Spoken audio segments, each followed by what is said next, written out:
তো আজকে আপনাদের দেখাবো চিলি পনির। চিলি পনির করাটা খুব সহজ একটা রেসিপি। আপনারা গামলার মধ্যে পনিরগুলোকে পিস করে নেবেন, সামান্য একটু কর্নফ্লাওয়ার বা অ্যারোট দিয়ে ভালো করে টস করে নিয়ে একটা ডিম ফাটিয়ে ভালো করে মাখাবেন।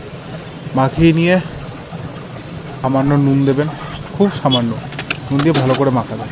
দিয়ে কড়াই বসিয়ে দেবেন, আন্দাজ মতন অল্প তেল দেবেন, দিয়ে এটাকে ভাজবেন, ভালো করে পনিরগুলোকে ভাজবেন।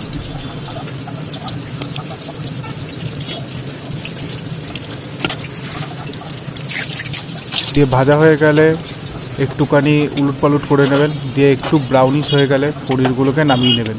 তারপর রিমেনিং পনিরটা এর মধ্যে দিয়ে দিলাম, দিয়ে এটাকে ভেজে নেব। তারপরে কড়াই যেটুকু তেল থাকবে সেই তেলের মধ্যে আমরা পেঁয়াজ, ক্যাপসিকাম, রসুন আর কাঁচা লঙ্কা দিয়ে ভালো করে একটু ভেজে নেব। তারপরেই দিয়ে দেবো টমেটো সস। টমেটো সস দিয়ে তারপর দিয়ে দেবো চিলি সস, সয়া সস আর আন্দাজ মতো নুন দিয়ে ভালো করে আমরা নাড়াচাড়া করব।